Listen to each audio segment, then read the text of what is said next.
మరణించినప్పుడు ఏం జరుగుతూ ఉంది? నువ్వు నేను ఆ శిలువపై చూస్తూ పశ్చాత్తాపడేటువంటి హృదయాన్ని కలిగి ఉన్నామా లేవా? సెల్ఫ్ ఎగ్జామినేషన్ చేసుకోవాలి. ఇక్కడ మనం చూసినట్లయితే ఒక 7 అంశాలు మనకు కనపడతా ఉన్నాయి. 7 అంశాలు, ఈ క్రయధనానికి సంబంధించినటువంటి అంశాలు 7 అంశాలు మనం చూస్తూ ఉన్నాం. ఏంటంటే 1 by 1 మాట్లాడుకుంటా ఉన్నాము. అంటే ఇప్పుడు ఆ రోజు ఆయన ప్రవచించినటువంటి ఆ ప్రవచనంలో, జకరియా గారు ప్రవచించినటువంటి ఆ ప్రవచనంలో, అదేవిధంగా మనకి యేసుని పండించినటువంటి ఆ వృత్తాంతం బేస్ చేసుకున్నప్పుడు మనం మాట్లాడుకున్నట్టు చూసినట్లయితే ఇక్కడ ఆయన కోసం ఇక్కడ యుద్ధులు చంపాలని చెప్పేసి మనం చూసినప్పుడు దాన్ని బేస్ చేసుకుని దాన్ని చంపేశారు. అయితే కాలంలో కానీ అక్కడ మనం మాట్లాడుకున్నటువంటి ఈ విషయం ఏంటంటే ఈ క్రయధనం చెల్లించాడు. ఎక్కడ చెల్లించాడంటే నీ పాపాల కోసం, నా పాపాల కోసం 1 by 1 ఇక్కడ చాలా అంశాలు ఉన్నాయండి, వరుసగా మాట్లాడుకుంటా ఉన్నాం. ఆయన క్రీస్తు వారు చెల్లించిన క్రయధనం ఏదనగా పాపానికి బదులుగా ఉన్న క్రయధనము, నీ నా పాపాలు. ఒకసారి చూద్దాం. ఒకసారి గలతీయులకు రాసిన పత్రిక 1వ అధ్యాయము 4వ వచనం. గలతీయులకు రాసిన పత్రిక, మన తండ్రి అయిన దేవుని చిత్త ప్రకారము క్రీస్తు మనలను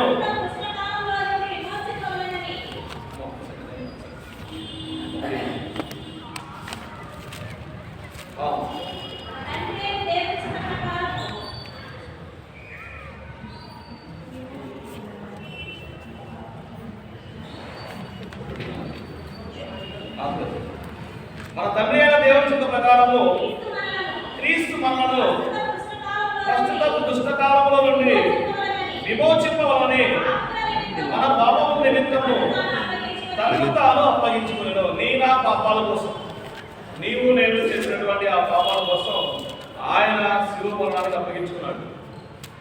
అనేకమైనటువంటి నేను ఒక యూట్యూబ్లో ఒక అంశాన్ని విన్నప్పుడు ఈ భూమి మీదంట ఎన్ని నరబలులు, ఎన్ని దహన బలులు, ఇంకా బలులు ఇచ్చినప్పటికీ ఏ బలి కూడా, ఏది ఇచ్చినటువంటి ఏ బలి కూడా బ్రతకలేదంట. బలిచ్చినటువంటి వస్తువులు ఏదైనా కానీ, జంతువు ఇచ్చినప్పుడు ఆ జంతువు పావును కానీ లేకపోతే ఏదైనా జంతువు ఇచ్చినా కానీ అది బ్రతకలేదంట. అయితే అందరూ మరి ఇలా అయితే అలా మన పాపాలు తీసివేసేటువంటి అంశం ఏదైనా ఉందా అంటే అప్పుడు దేవుడే స్వయంగా నీ నా పాపాల కోసం ఆయన ఈ భూమి మీదకి వచ్చాడు. నీ నా పాపాల కోసం ఈ భూమి మీదకి వచ్చాడు. ఆయనే స్వయంగా వచ్చి మన పాపముల నిమిత్తము తన్ను తాను అప్పగించుకున్నాడు. నీ నా పాపాల కోసం ఆయన అప్పగించుకున్నాడు. ఆయన పరదేశం నుంచి విడిచిపెట్టి ఈ లోకానికి వచ్చి, ఇదిగో నా బిడ్డలు పాపానికి బానిస అయిపోతా ఉన్నారు, పాపానికి దాసులు అయిపోతా ఉన్నారు, వాళ్ళు విమోచించాలి, వాళ్ళు కరుణించాలి, రక్షించాలి, మారు మనసు తగినటువంటి ఫలాలు వాళ్ళు ఫలించాలి అని చెప్పేసి ఆయన కోరుకున్నాడు. అందుకనే ఆయన నీ నా పాపాల కోసం ఆయన తన్ను తాను అప్పగించుకున్నాడు. ఈ వాక్యం చూసినట్లయితే నీవు నేను అలా ఉన్నామా లేదా, మనకి రిపెంటెన్స్ వస్తా ఉందా లేదా అనేది మొట్టమొదటిగా పాపానికి బదులుగా ఉన్న క్రయధనము. మన పాపానికి క్రయధనాన్ని చెల్లించాడు ఆయన. మన పాపానికి క్రయధనాన్ని ఆయన శిలువపై మరణించి ఆయన క్రయధనాన్ని చెల్లించాడు. అదేవిధంగా 2వ అంశం చూసినట్లయితే 1 తిమోతి 2:6లో దేవుడు మానవుడి కొరకు క్రయధనాన్ని చెల్లించాడు. దేవుడు మానవుడి కొరకు క్రయధనాన్ని చెల్లించాడు. ఈయన ఒకసారి చూద్దాం. 1 తిమోతి 2:6 ఈయన అందరి కొరకు విమోచన క్రయధనముగా తన్ను తానే సమర్పించుకోలేదు. అక్కడ తన్ను తానే ఆయనే సమర్పించుకుంటా ఉన్నాడు. ఇదిగో నేను ఇంకా అక్కడే ఉండి నేను ఇంకా వాళ్ళని చూస్తా ఉంటే వాళ్ళు ఎటువంటి పరిస్థితుల్లో చేంజ్ అవ్వట్లేదు, మారట్లేదు, కాబట్టి మీరు మారాలి అంటే నేనే స్వయంగా చెప్పాను. చాలా దహనబలులు అవి ఇవి చేస్తా ఉంటాయి కానీ ఏది కూడా బతకట్లేదు. కాబట్టి ఈ భూమి మీద తనకు తానే వచ్చి తనకు తానే మరణించి మన తిరిగి లేచినటువంటి వృత్తాంతాలు ఎక్కడా లేవండి. ఏ గ్రంథాల్లో కనపడవు. మన దేవుని గ్రంథ బైబిల్లో మాత్రమే మనం చూస్తూ ఉంటాము. దేవుడు మానవుడి కొరకు క్రయధనాన్ని చెల్లించాడు. దేవుడు మానవుడి కొరకు తన క్రయధనాన్ని చెల్లించాడు. మనం అనుకుంటా ఉంటాం నా పాపం కోసం కాదు కదా అని అనుకుంటా ఉంటామేమో. నీ నా పాపం కోసం ఆయన క్రయధనాన్ని చెల్లిస్తున్నాడు. నెక్స్ట్ 3వ అంశం చూసినట్లయితే పాపికి బదులుగా ఉన్న క్రయధనము. పాపికి బదులుగా చూద్దాం ఒకసారి. తీతుకు రాసినటువంటి పత్రిక 2వ అధ్యాయం 14వ వచనం. తీతుకు రాసిన పత్రిక 2వ అధ్యాయము 14వ వచనం. ఆయన సమస్తమైన దుర్నీతి నుండి మనలను విమోచించెను.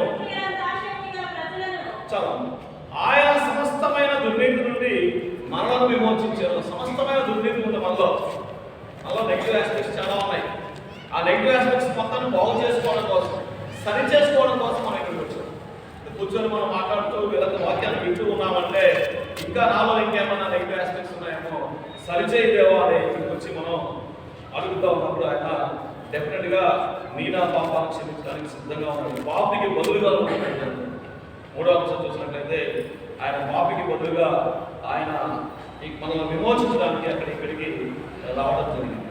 అదేవిధంగా నాలుగో అంశం చూసినట్లయితే ప్రేమ అనుగ్రహించుడు క్రయధనం. నాలుగో అంశం చూసినట్లయితే ప్రేమను అనుగ్రహించడం కోసం యోహాను సువార్త 3వ అధ్యాయము 16వ వచనం. యోహాను సువార్త, దేవుడు లోకమును ఎంతో ప్రేమించెను కాగా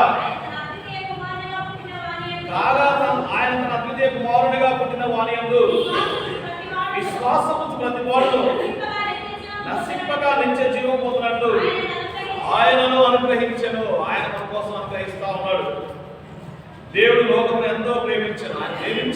ఆయన ప్రేమించాడు కాబట్టి నేను ప్రశాంతంగా ఉండగలుగుతాం. దేవుడు లోకమును ఎంతో ప్రేమించి ఏం చేస్తున్నాడంటే ఆయన తన అద్వితీయ కుమారుడిగా పుట్టిన వారిని మనకి లోకానికి పంపిస్తా ఉన్నాడు. కాబట్టి ఇక్కడ ప్రేమ అనుగ్రహించు ప్రయత్నము. నాలుగో అంశం చూసినట్లయితే ప్రయత్నము ప్రేమ, ఇది ప్రేమతో కూడినటువంటిది. మీ ఇంటికి వస్తే ఏమి ఇస్తాం, మా ఇంటికి వస్తా ఏం తెస్తాం అనేటువంటి మనం చాలాసార్లు చూస్తూ ఉంటాం. వాళ్ళ ఇంటికి వెళ్తే మనకి ఇస్తాడేమో అనుకుంటాం. అది కాదు, ఆయన నీ నా పాపాల కోసం ఆయన ప్రేమను చూపిస్తా ఉన్నాడు. అదేవిధంగా ఐదో అంశం చూసినట్లయితే జీవిత ఆయన ఈ లోకానికి వచ్చింది. యేసుక్రీస్తు వారు ఈ లోకానికి వచ్చినటువంటి ముఖ్య ఉద్దేశం ఏంటి అంటే ఒకసారి మళ్ళా చూద్దాం. మనుష్య కుమారుడు పరిచారం చేయించుకున్నకు రాలేదు. అందుకనే ఆయన పరిచారం చేయించుకున్నకు రాలేదు కాబట్టి ఆయన చక్కగా అందరికీ సర్వీస్ చేశాడు. చనిపోయిన వారు లేపాడు. అదేవిధంగా చనిపోయినటువంటి ఆ బాడను బట్టి ఆయన లేపాడు. కుంటివారు, గురుడివారు, ఎవరైతే అనేకమైనటువంటి సమస్యలతో బాధపడతా ఉన్నారో ఆ బాధపడే వారందరినీ ఆయన బాగు చేశారు. చూడండి, పరిచారం చేయించుకున్నకు రాలేదు, అనేకులకు ప్రతిగా విమోచన క్రయధనముగా తన ప్రాణమునిచ్చినకు వచ్చినని చెప్తా ఉన్నాడు. మనకి చెప్తా ఉన్నారు. ఇక్కడ ఒక అంశం మనం చూసినట్లయితే జనరల్గా అన్నిసార్లు చెప్తా ఉంటారు. ఒక ఇద్దరు అన్నదమ్ములు ఉన్నారు. ఇద్దరు అన్నదమ్ములు, ఒకడు దొంగ, ఇంకొకటి మంచివాడు. చనిపోయింది. ఇలా వాడెవడో మర్డర్ చేసి వచ్చాడు. మర్డర్ చేసి వచ్చిన తర్వాత తమ్ముడిని సేవ్ చేయడం కోసం అన్నయ్య బట్టలు వేసుకున్నాడు అని చెప్పేసి వాస్తవాన్ని అది ప్రేమతో కూడినటువంటి అంశం. అది ప్రేమతో కూడినటువంటి అంశం. కొన్నిసార్లు మదర్ కూడా ఆమెకి ఇంట్లో అన్నం లేకపోయినా కానీ తన బిడ్డకి పెడతా ఉన్నాం. అది ప్రేమ. ఇక్కడ దేవుడు కూడా అదే విధంగా చూస్తున్నారు. నా బిడ్డలందరూ ఎటువంటి పరిస్థితుల్లో వారు నరకానికి వెళ్ళకూడదు, వాడు పరలోకానికి వారసులు అవ్వాలి అనే ఉద్దేశంతో ఆయన ప్రేమను చూపిస్తా ఉన్నాడు. మన జీవితాలకు ప్రత్యామ్నాయం అయిపోయాడు. నీ నా జీవితాలకు ప్రత్యామ్నాయమైనటువంటి ఆయన విమోచన క్రయధనముగా తన ప్రాణమునిచ్చినకు వచ్చానని చెప్తా ఉన్నాడు. అలా ఉన్నామా లేమా అనేది ఒకసారి మనం సెల్ఫ్ ఎగ్జామినేషన్ చేసుకోవాలి, ఇంట్రాస్పెక్షన్ చేసుకోవాలి. అలా ఉన్నప్పుడు మాత్రమే ఈ 40 రోజుల్లో ఉన్నటువంటి దీనికి మనకి ఏదైనా కానీ కొంచెం కొద్ది గొప్ప సార్థకత ఏర్పడతాం. అలా సార్థకత ఏర్పడినప్పుడు మాత్రమే మనకి ఉపయోగపడుతుంది. లేకపోతే వచ్చామా పోయామా అనేది అది కాన్సెప్ట్ కాదండి. నెక్స్ట్ కృపనిచ్చడి క్రయధనం. ఇంకో అంశం చూసినట్లయితే 6వ అంశాన్ని చూసినట్లయితే యోహాను సువార్త 6వ అధ్యాయము 51వ వచనం. యోహాను సువార్త 6వ అధ్యాయము 51వ వచనంలో కూడా అది కనపడతా ఉంది మనకి. 6:51లో కూడా ఏంటంటే పరలోకము నుండి దిగి వచ్చిన జీవాహారం నేనే, ఎవడైనాను ఈ ఆహారం భుజించితే వాడెల్లప్పుడూ జీవించును, మరియు నేనిచ్చు ఆహారము లోకమునకు జీవము కొరకైన నా శరీరమే అని మీతో నిశ్చయముగా చెప్పుచున్నాను. ఆయన శరీరాన్ని మనకు అప్పగించాడు, కృపను అనుగ్రహించాడు. పరలోకం నుండి దిగి వచ్చిన జీవాహారం నేనే అని చెప్తా ఉన్నాడు. ఆ రోజు అక్కడ వాళ్ళు మేము ఆకలితో చచ్చిపోతా ఉన్నాము అంటే ఆయన చక్కగా మన్నాను కురిపించాడు.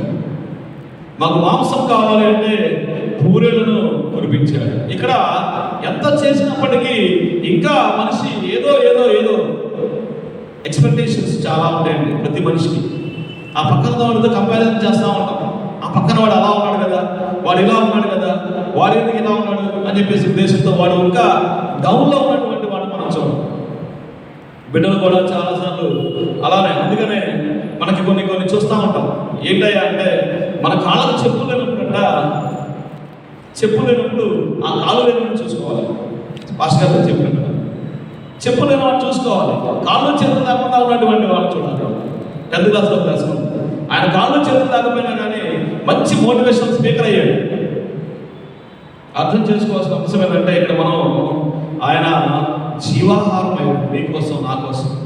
అటువంటి జీవాహారాన్ని పొందుకున్నకు నీవు నేను అర్హత కలిగి ఉన్నామా లేమా ఒకసారి మనం సెల్ఫ్ ఎగ్జామినేషన్ చేసుకోవడం చాలా చాలా మంచిది.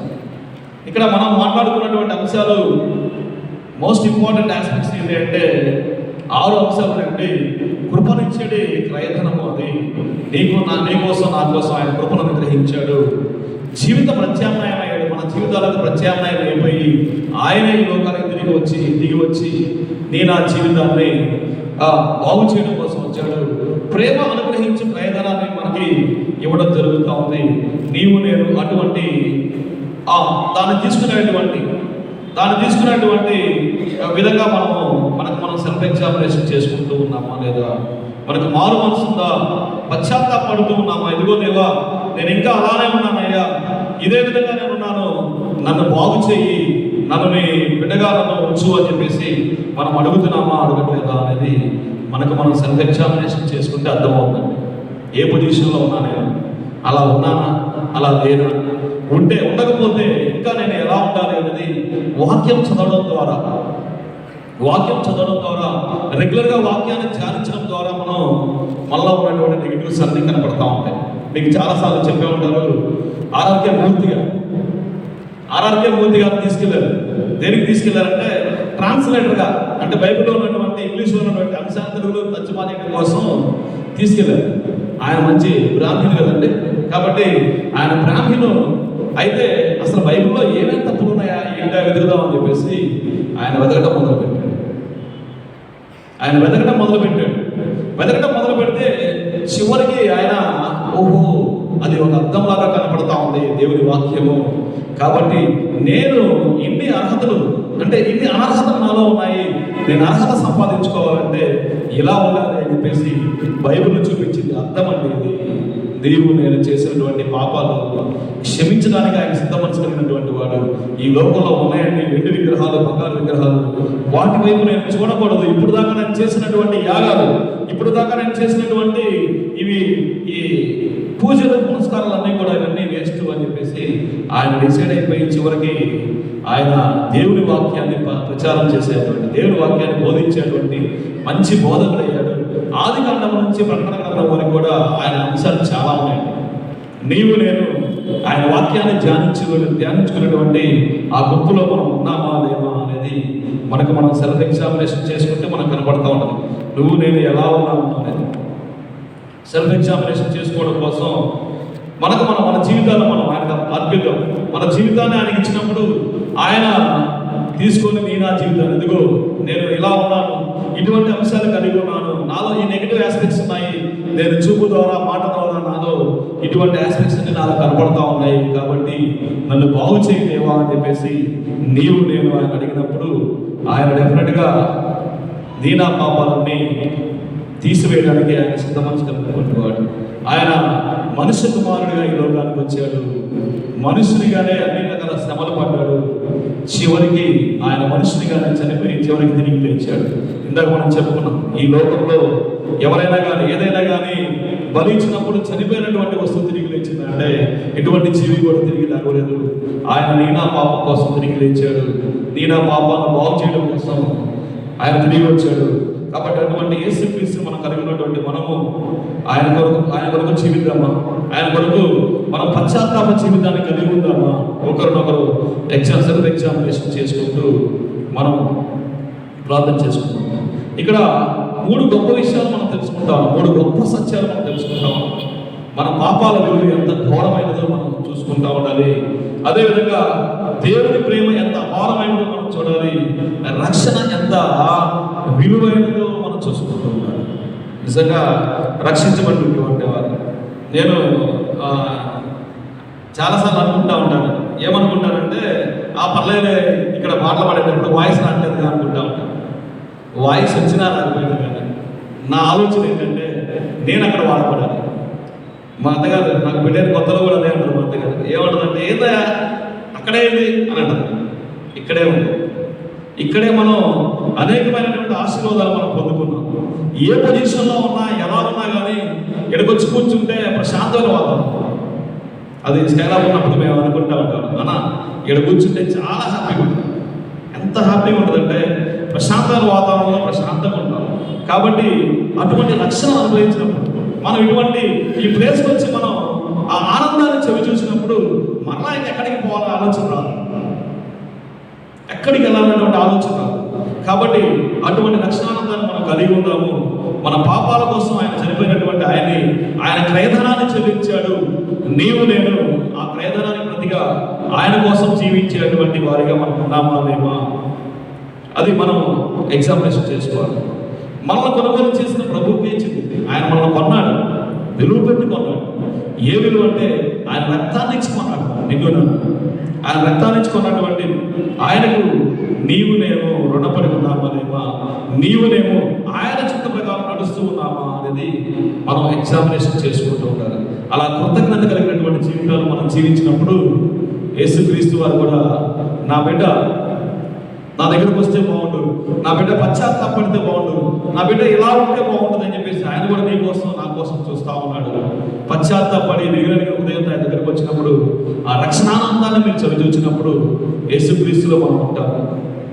చివరిగా క్రయధనంతో కనబడిన వారిపై ఉన్నాము కాబట్టి దేవుని మహింపరచాలి. ఆయన రక్తంతో మనం కొన్నాడు కాబట్టి మనము ఆయనకి ఇష్టలుగా మనం జీవించడానికి మనం ఒకసారి మనం సెల్ఫ్ ఎగ్జామినేషన్ చేసుకుంటూ దేవా ప్రార్థన చేసుకుంటాం. దేవా ఇంకా నాలో ఏమైనా నెగిటివ్ ఆస్పెక్ట్స్ ఉన్నాయో లేవో నేను సెల్ఫ్ ఎగ్జామినేషన్ చేసుకుంటాను. ఇక్కడ కూర్చున్నప్పుడు నా పరిస్థితి నాకు కనబడతా ఉంది. నేను చేసినటువంటి ప్రతి పాపాన్ని ప్రతి దోషాన్ని క్షమించదేవా అని చెప్పేసి మనమందరం సెల్ఫ్ ఎగ్జామినేషన్ చేసుకుంటూ మనం ప్రార్థన చేసుకున్నాము. అందరం కళ్ళు మూసుకున్నట్లయితే ప్రార్థన చేసుకున్నాము. అందరం కళ్ళు మూసుకున్నట్లయితే ప్రార్థన చేసుకున్నాము. నీకు సెల్ఫ్ ఎగ్జామినేషన్ చేసుకుంటూ మీరు అలా సెల్ఫ్ ఎగ్జామినేషన్ ఎందుకో నేను చేసినటువంటి ఈ పాపాల ద్వారా కదా నేను ఇలా ఉన్నాను అని చెప్పేసి మీరు సెల్ఫ్ ఎగ్జామినేషన్ చేసుకుంటూ ఆయన సన్నిధానానికి వద్దామండి. కళ్ళు మూసుకున్నట్లయితే ప్రార్థన చేసుకున్నాం. ఇదిగో దేవా నా జీవితం ఆపాదమస్తకం నీకంకితం. ఇదిగో దేవా నా జీవితం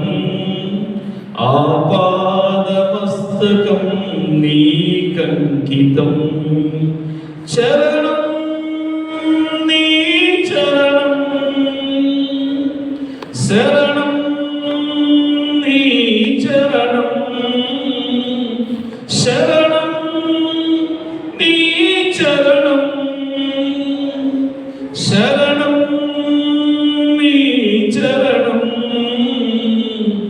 ఇదిగో దేవా నా జీవితం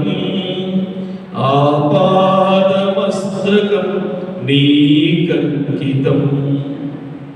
పలుమార్లు వైదొలగినాను పరలోక దర్శనము నుండి, విలువైన నీ దివ్య పిలుపుకు నే తగినట్లు జీవించనైతి. అయినా నీ ప్రేమతో నన్ను దరిచేర్చినావు. అందుకే గైకొనుము దేవా ఈ నా శేష జీవితం. ఇది ఇదిగో దేవా నా జీవితం ఆపాదమస్తకం మీకంకితం. ఈ నిమిషం కన్ను మూస్తే ఏం జరుగుతుందో, ఈ నిమిషం మనం కన్ను మూస్తే ఏం జరుగుతుందో తెలియదు. మనకు ఊపిరి ఉన్నప్పుడే మనం దేవుని సన్నిధిలో మనం పశ్చాత్తాపడుతూ, దేవా నా పాపాన్ని నా దోషాన్ని తీసివేయి దేవా, నీవు ఇష్టమైనటువంటి బిడ్డగా నువ్వు వెలయించుకున్నావయ్యా, వెలయించినటువంటి మేము నీకేమిచ్చి మా రుణం తీర్చుకోమయ్యా, ఇదిగో మా జీవితాన్ని అంకితం చేస్తా ఉన్నామని చెప్పేసి మీ జీవితాన్ని దేవుడికి అంకితం చేసినప్పుడు ఆయన మిమ్మల్ని ఆ పరదేశం తీసుకుంటాడు. దొంగ ఏ విధంగా అయితే సిలువలో అడిగాడు, ఎమ్మన్నా దేవుడు మనకు అవకాశం ఇచ్చాడు, నేను నాతో కూడా పరదేశంలో ఉంటామని. అటువంటి భాగ్యాన్ని దేవుడు నీకు నాకు అనుగ్రహిస్తామని సాయంత్రం పూట ఒకవేళ ఇంకా నీలో ఉన్నటువంటి పాపాన్ని, నాలో ఉన్నటువంటి పాపాన్ని విడిచిపెట్టకుండా అలానే ఉన్నా మేము ఒకసారి మనం సెల్ఫ్ ఎగ్జామినేషన్ చేసుకునే విధంగా ఇంట్రాస్పెక్షన్ చేసుకుంటూ, ఆత్మ పరిశీలన చేసుకుంటూ, ఆత్మావలోకనం చేసుకుంటూ, దేవా నా పాపాన్ని నా దోషాన్ని తీసివేయి దేవా అని చెప్పేసి మనం అడిగినప్పుడు ఆయన సిద్ధ మనసు కలిగినటువంటి వాడు, మనల్ని ఆయన సన్నిధానం తీసుకురావడానికి గొప్ప మనసు కలిగినటువంటి వాడు. కాబట్టి అందరం కలిసి ప్రార్థన చేసుకుంటాం. పరలోకమందున మా తండ్రి, మా ప్రియ పరలోకపు రాజా, నీ పావనమైన పవిత్రమైన ప్రశస్తమైన ఘననామలకు వందనములు, స్తుతులు, స్తోత్రములు చెల్లించుకుంటున్నాం దేవా. యేసయ్యా మా పాత రోత జీవితాలు తీసివేయదయ్యా, నీ పవిత్ర రక్తం ద్వారా తండ్రి కడిగి శుద్ధీకరించు దేవా. ఇదిగో దేవా, ఇంకా మేము నీకు దూరంగా ఉన్నట్లయితే తండ్రి, మీకు సమీపంగా రాలేక తండ్రి, ఇదిగో మీ సంతానంలో ఉన్నటువంటి తండ్రి సంతోషాన్ని, ఆనందాన్ని చూడకుండా దేవా, ఇంకా మారు మనసు తగినటువంటి ఫలాలు ఫలించుకుంటా రక్షణానందాన్ని పొందుకోకుండా దేవా, నీకు దూరంగా ఉన్నట్లయితే తండ్రి మమ్మల్ని దగ్గరికి తీసుకురండి అయ్యా. ఇదిగో దేవా, కొన్నిసార్లు మీరు ఇంకా అవకాశం ఇస్తారయ్యా, ఇదిగో కొన్నిసార్లు ఇంకా అవకాశం ఇస్తూ ఉంటారయ్యా. అయితే కొన్నిసార్లు తప్పినప్పుడు తండ్రి మీరు ఒక దెబ్బ వేసైనా తండ్రి తీసుకొచ్చి మీ దగ్గర కూర్చోబెట్టుకున్నటువంటి తండ్రి సమర్థకులైన గొప్ప దేవుడు అయ్యా. స్తోత్రములు దేవా, మా పాపాన్ని మా దోషాన్ని తీసివేయడు దేవా. నీకు ఆయాసకరమైన ప్రతి మార్గాన్ని మా నుంచి తీసివేసి మంచి మార్గంలో నడవటకు తండ్రి, నీ బిడ్డలుగా మేము నడవటకు తండ్రి సహాయం చేస్తారని నమ్ముచున్న దేవా. ప్రతి విధమైన సైతాన్ని శోధనలను తీసివేయడు దేవా. ఈ లోకంలో మేము చోటులోనే కనపడాలయ్యా. స్తోత్రములయ్యా. ఈ లోకంలో ఉన్నాయని తండ్రి వెండి విగ్రహాలు, బంగారు విగ్రహాలు, మట్టి విగ్రహాలయ్యా. మీరైతే మాట్లాడే దేవుడు, చూచే దేవుడు, మా మొర ఆలకించే గొప్ప దేవుడు అనుకుంటున్నాను. స్తోత్రములు తండ్రి. ఇదిగో దేవా, మమ్మల్ని కరుణించండి, మమ్మల్ని కాపాడండి. మీ బిడ్డలుగా మీ సేవలు మేము జీవించడానికి సహాయం చేస్తారని నమ్ముచున్న దేవా. స్తోత్రములు దేవా. ఇదిగో దేవా, ఎవరెవరు ఎటువంటి అవసరం, ఎటువంటి అక్కరలు తండ్రి మీ సన్నిధానానికి వచ్చారో మాకైతే తెలియదు దేవా. వారి అక్కరలు తీర్చి మీ నామానికి మహిమ తెచ్చుకోమని వేడుకుంటున్నా దేవా. స్తోత్రములు దేవా. ఆర్థిక ఇబ్బందులతో, సమస్యలతో కొట్టుమిట్టాడుతున్నారో వారి సమస్యలను మీరు తీసి మీ నామానికి మహిమ తెచ్చుకోమని. ఇదిగో దేవా, ఉద్యోగాలు ప్రయత్నం చేసేవారు మేము జ్ఞాపకం చేసుకున్నారు దేవా. వారికి మంచి ఉద్యోగాలు తండ్రి, సకాలంలో మంచి ఉద్యోగాలు పొందుకున్నట్టు మీరు సహాయం చేశారని నమ్మచ్చు. సమస్త మహిమాగంత ప్రభావం మీకే ఆలోచిస్తారు. నజరేయుడు మన యేసుక్రీస్తు వారి దివ్యనామమున అడిగి వేడుకొని ప్రార్థిస్తూ ఈ మనోని అడిగి పొందుకుని ఉన్నాను తండ్రి. ఆమేన్.